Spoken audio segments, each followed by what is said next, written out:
Il y a une douleur silencieuse que peu de gens osent nommer, celle de couper les liens avec sa propre famille. Dans l'imaginaire collectif, celui qui s'éloigne est souvent perçu comme froid, ingrat, voire cruel. Mais si, en vérité, c'était lui qui voyait ce que les autres refusent encore de regarder, Carl Jung a affirmé que devenir soi-même exige de rompre avec l'inconscient collectif, et parfois cela commence dans notre propre maison. Ce qu'on appelle communément loyauté familiale peut aussi être un piège invisible, une prison tissée d'attentes, de silence et de rôles imposés dès l'enfance. Dans certaines familles, l'amour n'est pas un lien libre, mais une dette. On vous aime si vous correspondez, on vous respecte si vous vous taisez. Et quand vous commencez à questionner les règles tacites, l'hostilité se réveille. Que la société voit comme une trahison, s'éloigner, poser des limites, refuser certains contacts, peut en réalité être un acte de lucidité. Le fruit d'années à essayer, à espérer, à pardonner, jusqu'au moment où le corps, l'âme ou l'esprit disent « assez ». Jung nous enseigne que l'individuation, ce processus par lequel nous devenons pleinement nous-mêmes, exige parfois une rupture, pas par haine, pas par vengeance, mais parce que rester dans certaines dynamiques revient à trahir sa propre vérité. C'est souvent le plus sensible, le plus éveillé, qui coupe les liens, non pas parce qu'il rejette l'amour, mais parce qu'il ne veut plus vivre dans une maison où l'amour est conditionnel. Rompre, dans ce contexte, n'est pas un acte impulsif. C'est une décision lente, douloureuse, mûrie dans le silence des nuits sans sommeil. Et quand elle arrive, elle choque. Non parce qu'elle est injuste, mais parce qu'elle révèle ce que personne ne voulait voir. Alors, non, ce n'est pas toujours de la froideur. Parfois, c'est le courage de choisir la vie, même quand cela signifie marcher seul. Quand Jung parle de l'inconscient, il ne se limite pas à l'individu. Il évoque aussi ce qu'il appelle l'inconscient collectif, champ invisible où s'accumulent les mémoires, les symboles, les peurs et les tabous d'un groupe. Et la famille, elle aussi, a son propre inconscient. Naître dans une lignée, ce n'est pas seulement hériter d'un nom, d'un patrimoine ou de traits génétiques. C'est aussi recevoir des blessures qui n'ont pas été guéries, des histoires qui n'ont jamais été racontées et des douleurs que personne n'a osé regarder en face. Chaque famille construit, consciemment ou non, un terrain psychique partagé, un espace où circulant les non-dits, les pactes de silence, les rôles figés et les vérités interdites, qu'on sent mais qu'on n'a pas le droit de formuler. Dans ce climat, celui qui commence à poser des questions dérange l'équilibre. Il réveille l'ombre familiale, ce réservoir de conflits, de peurs et de désirs réprimés que tous ont appris à ignorer. Que Jung appelait l'ombre est cette partie de nous que nous refusons de voir.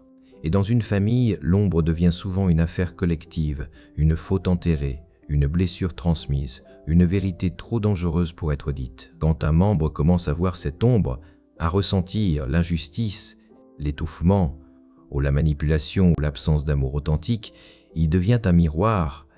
Et les miroirs, dans certaines familles, sont insupportables. Rompre avec sa famille, ce n'est pas seulement fuir une relation. C'est aussi tenter de sortir d'un champ magnétique fait de loyauté inconsciente, de fidélité toxique et de scénarios qui se répètent depuis des générations. Et c'est là que réside le drame.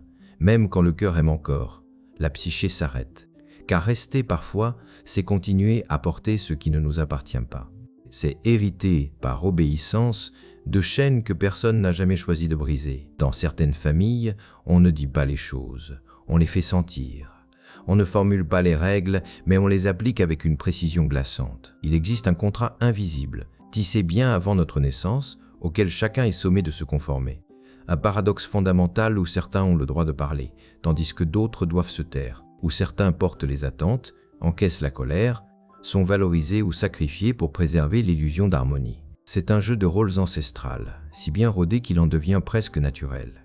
Une mécanique invisible qui régit nos comportements sans que nous en ayons conscience. Jung nous montre que le psychisme collectif d'une famille cherche avant tout à maintenir sa cohésion. Mais cette cohésion a un prix. Elle repose souvent sur des compromis inconscients, sur des renoncements intimes, sur le refoulement de l'authenticité. Et quand quelqu'un dévie du script, quand il commence à dire ce qui dérange, à poser des limites ou à nommer ce qui a été nié, la punition ne tarde pas. Elle est rarement brutale. Elle est plus perverse, plus discrète, mais terriblement efficace. On détourne le regard, on change de sujet, on fait sentir qu'on a exagéré, on retire l'affection, on installe un climat d'hostilité diffuse. Et alors, Un message s'imprime dans la chair. Si tu veux être aimé, tais-toi. Si tu veux appartenir, joue le jeu. Ce contrat est d'autant plus puissant qu'il n'est jamais nommé. Il agit dans l'ombre, avec la force d'un dogme familial. Rompre avec lui, c'est vivre un séisme intérieur, perdre la sécurité du connu, risquer l'exclusion, affronter la solitude. Mais ne pas le rompre, c'est s'abandonner.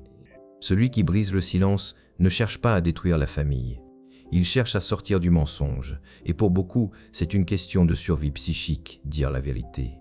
Là où le mensonge fait loi, c'est déjà un acte révolutionnaire. Dans chaque famille, il y a parfois un être à part, un enfant ou un adulte qui sent ce que les autres s'efforcent de ne pas voir. Il perçoit les tensions dans les silences, les blessures derrière les sourires, les manipulations sous les gestes d'affection. À première vue, il semble trop sensible, trop émotif, trop compliqué. Ce que Jung appelait la fonction intuitive, cette capacité de percevoir ce qui est dissimulé, est souvent exacerbée chez celui qui devient le porteur de vérité, non pas par choix, mais son âme et son attention ont dû se développer sur un terrain miné. Dans une famille où l'amour est mêlé au contrôle, où la tendresse est conditionnelle et où la vérité dérange, cette sensibilité aiguë devient une nécessité pour survivre, pour discerner ce qui se cache derrière les apparences et préserver son intégrité. La sensibilité devient un mécanisme de défense, être attentif. C'est survivre, lire entre les lignes, éviter les coups, anticiper, ressentir, observer. C'est se protéger. Se trouver parfois dans un coin silencieux. L'enfant silencieux, l'adolescent rebelle, l'adulte qui s'éloigne. On le critique pour son exagération, son besoin de distance, son hypersensibilité. Mais ce que l'on nomme faiblesse est en réalité un raffinement psychique, une vigilance née du chaos. Il voit, il ressent, il comprend avant les autres, et c'est précisément pour cela qu'il dérange. Sa simple présence remet en question la version officielle de l'histoire familiale. Il ne joue plus le jeu, n'accepte plus les excuses, ne rit plus aux blagues qui humiliaient. Il ne veut plus faire semblant. Alors, il devient l'étrange, le distant, l'incompris. Mais au fond, c'est souvent lui qui porte la plus grande loyauté, celle envers la vérité, celle envers la vie authentique, même au prix de la rupture. Et parfois, la rupture est la seule façon de préserver ce qu'il y a de vivant en soi. Dans la dynamique familiale, celui qui dérange est souvent désigné comme celui qui est malade. C'est une aversion cruelle mais fréquente. Le plus conscient, le plus sensible, devient le symptôme apparent d'un système malade qui refuse de se regarder. Carl Jung comprenait bien cette mécanique. Il savait que ce que la famille rejette dans un de ses membres est souvent ce qu'elle refuse de voir en elle-même. Ainsi naît le bouc émissaire, celui sur qui on projette la peur, la honte, la colère, les failles que l'on ne peut pas assumer. Dans le langage thérapeutique, on parle parfois de patient identifié. C'est celui qui manifeste la douleur, celui qui exprime le mal, celui que tous ressentent. C'est lui qu'on envoie chez le psy. C'est lui qui explose, qui se replie, qui fait une dépression, qui coupe les ponts. Et alors on dit, tu vois, il est instable, il a toujours été fragile, il est ingrat. Mais rarement on se demande ce que ce symptôme révèle du système. Le patient identifié n'est pas le problème. Il est le signal d'alarme, cette fièvre qui montre que le corps est en lutte. Sans lui, la maladie resterait enfouie. Dans certaines familles, l'équilibre repose sur un déséquilibre caché. Chacun joue son rôle, chacun évite le vrai conflit. Et le seul qui ose rompre ce pacte de silence devient la cible, non pas parce qu'il est mauvais, mais parce qu'il est devenu dangereux pour l'illusion commune. Jung nous invite à aller au-delà des apparences, à voir que celui qui est rejeté, isolé ou ridiculisé peut être le plus éveillé, met en lumière ce que personne n'a encore eu le courage d'affronter. Rompre, dans ce contexte, n'est pas un caprice. C'est un acte de santé mentale, une tentative de ne plus être le symptôme, mais de devenir enfin le sujet de sa propre histoire. Dès l'enfance, chacun reçoit un rôle à jouer dans la famille. Le gentil, le fort, le médiateur, le responsable, le sauveur, ils sont attribués, souvent inconsciemment, pour maintenir l'équilibre émotionnel du groupe. Mais à quel prix? Car Jung a nommé l'individuation ce long processus par lequel l'être humain se libère des identités imposées pour devenir enfin lui-même, entier, complexe, unique. Or, on ne peut véritablement s'individuer tant que l'on joue un rôle pour appartenir, tant que l'on cherche à plaire, à éviter de déranger, à se conformer à une image dans une famille dysfonctionnelle. Ces rôles se transforment en prison. L'enfant privilégié sacrifie sa spontanéité pour mériter l'amour, le sauveur s'épuise à tenter de réparer ce qui ne peut l'être, le bouc émissaire incarne les tensions refoulées, devenant le réceptacle des conflits non avoués. Et quand l'un d'eux commence à se questionner, à dire non, à poser des limites ou à exprimer un autre visage de lui-même, l'équilibre vacille. La famille se défend, elle dira « Tu as changé, tu n'étais pas comme ça, tu nous rejettes ». Mais ce n'est pas un rejet, c'est une renaissance. S'individuer, c'est avoir le courage de décevoir les projections, de ne plus porter les attentes des autres, de se retirer parfois pour pouvoir se retrouver. Jung disait que l'individuation implique souvent un retrait temporaire du collectif. Cela ne signifie pas couper les liens par haine, mais prendre la distance nécessaire pour entendre enfin sa propre voix, loin du vacarme des injonctions familiales. Et parfois, cette distance devient durable, non pas par fermeture du cœur, mais parce que le retour n'est plus possible. Car, une fois qu'on a vu, une fois qu'on s'est libéré, il devient impossible de rejouer le rôle, on ne devient pas soi, en répétant une pièce écrite par d'autres. Il faut parfois sortir du théâtre pour enfin respirer. De l'extérieur, tout semble calme. Les repas de famille ont lieu, les photos s'accumulent, les sourires tiennent encore. Mais à l'intérieur de celui qui s'apprête à rompre, quelque chose meurt depuis longtemps, une lente asphyxie de l'âme, une douleur quotidienne si subtile qu'elle en devient invisible. Ce n'est presque jamais une dispute violente qui provoque la rupture. C'est plutôt une accumulation silencieuse, une mort par petits coups, le regard qui juge, le commentaire qui humilie, l'absence d'écoute, la parole niée, le besoin ignoré. Chacune de ces micro-violences, prises isolément, semble anodine, mais répétées jour après jour, année après année, elles usent, elles rongent, elles détruisent la confiance en soi, la joie, le sentiment d'exister. Et puis, un jour, sans crier gare, la clarté surgit. À ce moment-là, ce n'est pas la colère qui parle, c'est la conscience. Une conscience glacée mais limpide. Le corps ne veut plus, l'âme ne peut plus. Et la personne part, parfois sans bruit, parfois en laissant une lettre ou un simple silence prolongé. La société voit cela comme une fuite, mais ceux qui l'ont vécu savent, ce n'est pas une fuite, on coupe pour ne pas se perdre davantage. Il faut comprendre ceci, très souvent, celui qui part a tout tenté auparavant. Il a dialogué, pardonné, espéré, négocié, minimisé. Négocié, minimisé, il a porté seul l'effort de la paix, de lui le problème. Le point de rupture n'est pas un accident, c'est un choix mu dans la solitude, et parfois le seul choix possible pour sauver ce qu'il reste de vivant en soi. Partir, c'est difficile. Ce n'est pas seulement à cause de l'attachement. C'est aussi à cause de l'arsenal symbolique que la famille, la culture, la religion ont érigé autour de l'idée de loyauté. Honore ton père et ta mère. La famille, c'est sacré. Le sang, c'est plus fort que tout. Ces phrases ne sont pas neutres. Elles forment une cage dorée. Elles sont utilisées, parfois inconsciemment, pour maintenir les individus dans un rôle de loyauté silencieuse, même au prix de leur propre souffrance. Elle naît quand nous nous détournons du chemin attendu, même si ce chemin nous tue à petit feu. Cette culpabilité-là ne vient pas de notre cœur, mais de notre conditionnement. Elle est souvent renforcée par une morale religieuse rigide qui confond obéissance et amour, sacrifice et vertu. On nous enseigne à pardonner sans cesse, à nous taire, à porter la croix familiale, comme si souffrir était noble. Mais il faut distinguer deux formes de culpabilité. La culpabilité saine, qui naît quand on trahit nos propres valeurs, et la culpabilité toxique, qui surgit quand on ose vivre une vérité contredisant le scénario familial. Celui qui coupe les liens, même pour des raisons justes, est souvent envahi par cette seconde forme. Il doute, il se juge, il vaille, non pas parce qu'il a commis une faute, mais parce qu'il a osé sortir du rôle qui lui a été assigné. Et le système le sait, c'est pourquoi la culpabilité est si souvent utilisée comme outil de contrôle affectif. Mais rarement on se demande ce que ce symptôme révèle du système. Le patient identifié n'est pas le problème. Sans lui, la maladie resterait enfouie. Dans certaines familles, l'équilibre repose sur un déséquilibre caché. Chacun joue son rôle, chacun évite le vrai conflit. Et le seul qui ose rompre ce pacte de silence devient la cible. Non pas parce qu'il est mauvais, mais parce qu'il est devenu dangereux pour l'illusion commune. Jung nous invite à aller au-delà des apparences, à voir que celui qui est rejeté, isolé ou ridiculisé peut être le plus éveillé, celui qui par sa souffrance met en lumière ce que personne n'a encore eu le courage d'affronter.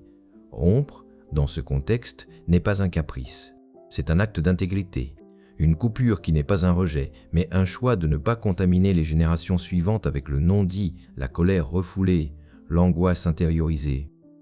Celui ou celle qui dit non à une famille malade ne coupe pas seulement pour lui-même, il interrompt une chaîne, il pose un acte de protection.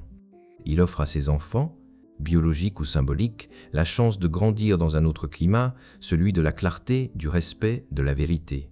Rester parfois, c'est pactiser avec l'abîme, c'est devenir complice d'un scénario destructeur, simplement parce qu'on n'a pas osé en sortir. Mais sortir, c'est tracer une nouvelle voie, c'est semer, dans le silence douloureux de la rupture, les graines d'une histoire différente. Couper les ponts avec sa famille ne provoque pas un seul type de douleur. C'est un deuil hybride, complexe, souvent incompris. Car on ne pleure pas la mort d'un être. On pleure la mort d'un lien, la fin d'un espoir, la chute d'une illusion qui nous a soutenus pendant des années. Il y a d'abord le soulagement, le calme après le chaos, le silence après des années de tension, le souffle profond qu'on n'avait pas pris depuis l'enfance. On retrouve l'espace mental, la paix corporelle, la sensation d'exister sans surveillance intérieure constante. Mais ensuite, souvent de façon inattendue, arrive le manque, un vide étrange, non pas forcément de la personne réelle, mais de ce qu'elle aurait pu être du rêve de réconciliation de l'amour qui n'a jamais eu lieu. Du parent qu'on n'a jamais eu, mais qu'on a continué à attendre. C'est un deuil sans rituel, sans cercueil, sans condoléances. Personne ne vous dira « Je suis désolé pour ta perte ». Pire encore, certains vous diront que vous êtes responsable, que vous avez exagéré, que vous allez regretter.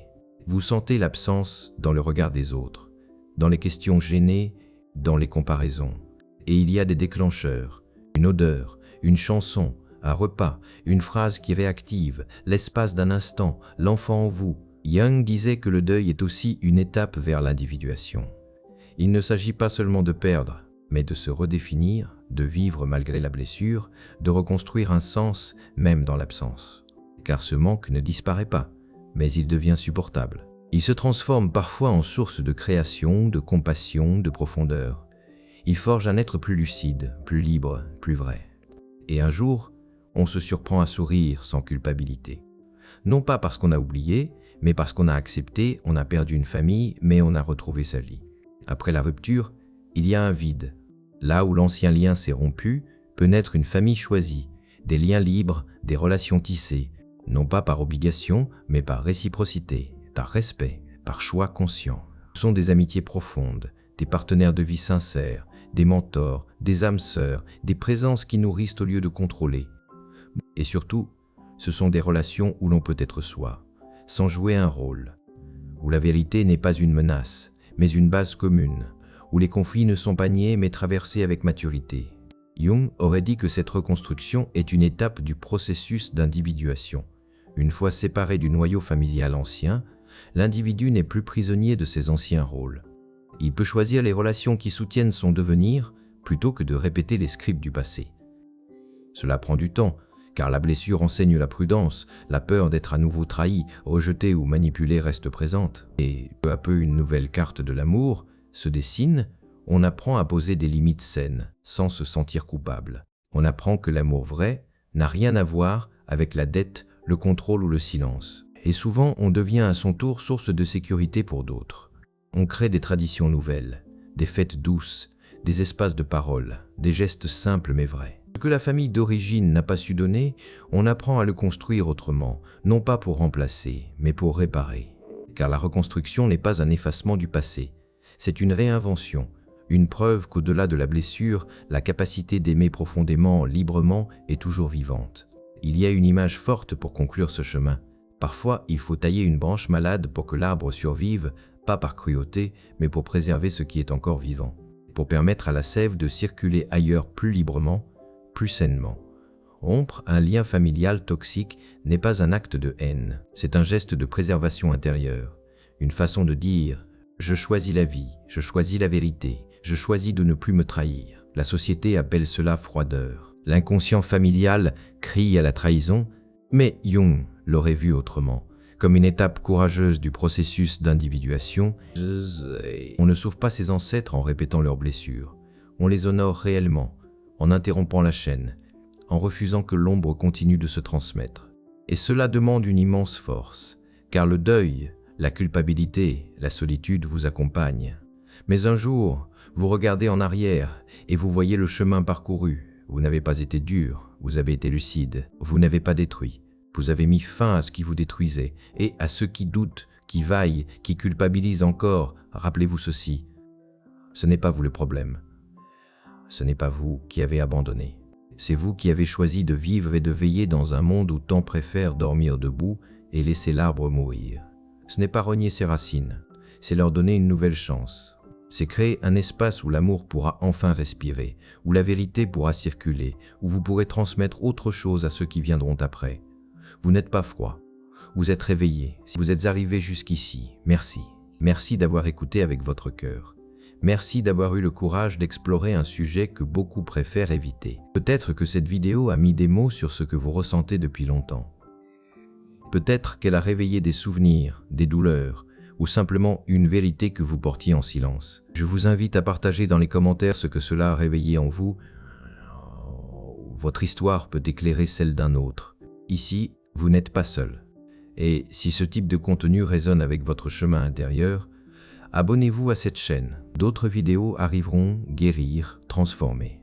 Enfin, si vous connaissez quelqu'un qui a vécu une rupture familiale douloureuse, partagez-lui cette vidéo. C'est parfois un simple mot, une simple phrase qui change la façon dont on porte son histoire. À très bientôt. Prenez soin de vous et n'oubliez jamais, vous n'êtes pas brisé.